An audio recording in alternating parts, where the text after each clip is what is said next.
Hola tout le monde, j'espère que vous allez bien. Je vous retrouve aujourd'hui dans une nouvelle vidéo qui va être un bilan lecture. Je vais vous montrer les dernières lectures que j'ai faites et qui sont des coups de cœur pour la plupart des lectures.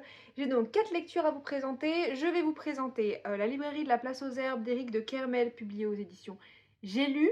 Je vous présenterai ensuite Le fabuleux carnet des cœurs perdus de Enola Brunetti aux éditions Pocket. Puis je vous parlerai de Lou Sonata de Julien Nil, publié aux éditions Glénat. Et enfin je vous parlerai de La lettre qui allait changer le destin d'Harold Fry aux éditions Pocket, écrit par Rachel Joyce. Maintenant que je vous ai présenté tous les livres, on peut commencer.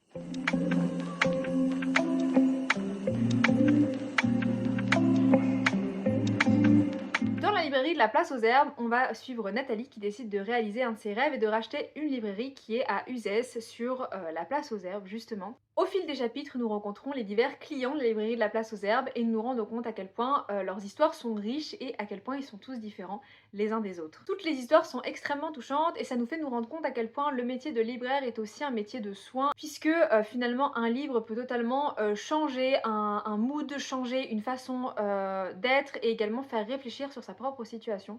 Et je trouve que ce qui est beau dans le métier de libraire, c'est que c'est un métier qui est extrêmement humain. Dans son livre, Éric de Kermel, il nous transporte dans un voyage à travers l'amour des livres et l'amour du métier de libraire tout simplement. Vous avez au cours du roman énormément de références à différentes œuvres, à différents livres, que ce soit romans, recueils de poèmes ou d'autres sources littéraires, et vraiment ça m'a donné envie de lire tous les livres qui sont mentionnés dans ce livre. Il y a une petite liste à la fin justement qui vous résume les rayons de la librairie de la place aux herbes. C'est un roman que j'ai adoré, il m'a tenu en haleine du début à la fin, j'avais envie vraiment de connaître la vie de ces personnages. Pour autant, c'est un roman qui est assez calme.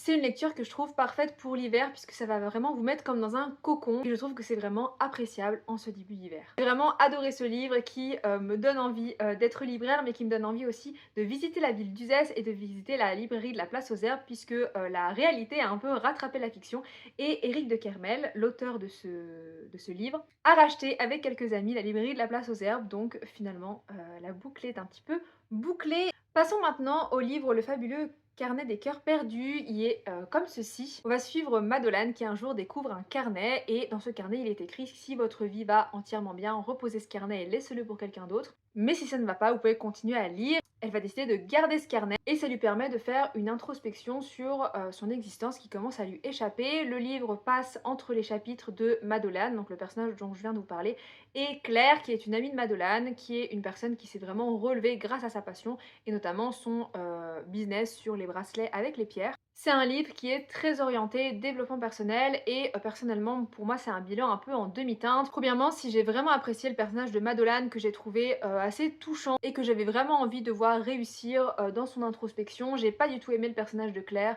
Moi je suis pas du tout sensible à tout ce qui est pierre, astrologie, tous ces machins là et vraiment ça peut avoir tendance à me crisper quand on a des gens qui sont trop passionnés et c'est vrai que le personnage de Claire il en parle tout le temps quoi, des pierres, des machins, des trucs et je vous avoue que des fois je lui lisais en diagonale les chapitres qui la concernaient parce que elle m'énervait et j'avais envie de lui jeter les pierres dessus.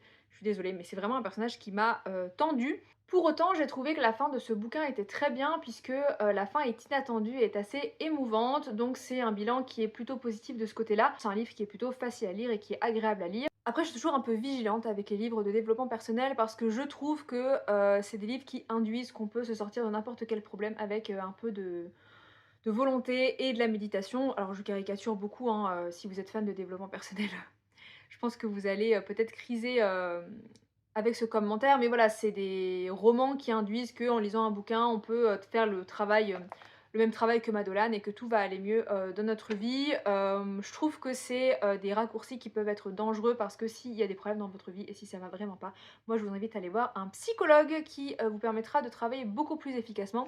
C'est pas pour rien qu'une séance de psy et un livre, ça coûte pas le même prix non plus.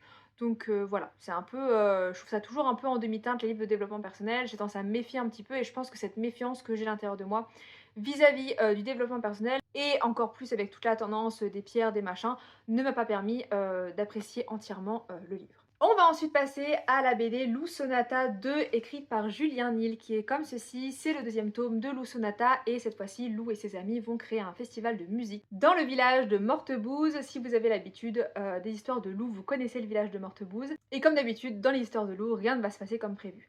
C'est une BD qui est très feel good, qui est très agréable à lire. Comme d'habitude, les couleurs utilisées pour Lou sont toujours très jolie, c'est une BD qui est toujours très agréable à lire. Je vous montre un petit peu si vous connaissez pas les BD Lou.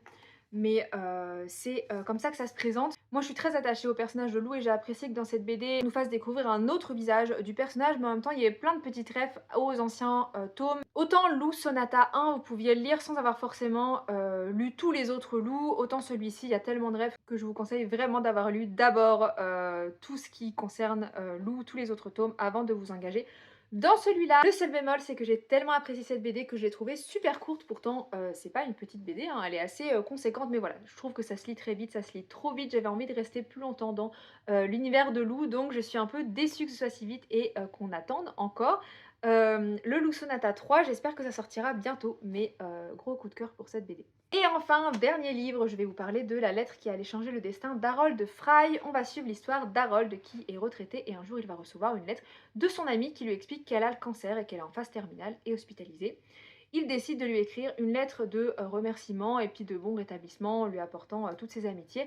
Et au moment de la poster, il se rend compte que ce n'est pas suffisant selon lui et il décide d'aller la rejoindre, mais au lieu de prendre sa voiture, il va la rejoindre à pied et il décide de parcourir plus de 1000 km à travers l'Angleterre pour la rejoindre et histoire qu'elle garde l'espoir jusqu'à ce qu'elle l'attende et qu'il puisse lui apporter son soutien. L'auteur nous invite avec Harold dans un véritable voyage qui va le changer à jamais et qui va l'inviter à l'introspection. C'est un peu un thème qui est récurrent dans les livres que j'ai lus ce mois-ci. Harold, c'est un personnage qui est très attachant et c'est une histoire qui va être à la fois très douce mais également entraînante. On s'attache beaucoup au personnage donc on a envie de savoir s'il va mener à bien son aventure. On partage ses doutes, on partage ses joies et on partage également ses colères. On va rencontrer au cours de son aventure différents personnages qui sont tous très bien travaillés. C'est un de mes coups de cœur de cette année, j'ai vraiment beaucoup apprécié ce livre, j'ai trouvé très agréable à lire et j'ai hâte de voir le film puisqu'il y a eu un film qui a été adapté. J'ai pas eu le temps d'aller le voir au cinéma mais je pense que je me débrouillerai pour le voir et peut-être je vous ferai une comparaison.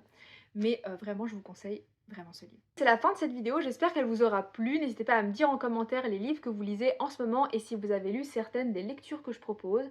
En attendant, je vous souhaite de très belles lectures et je vous dis à bientôt pour une prochaine vidéo. Salut!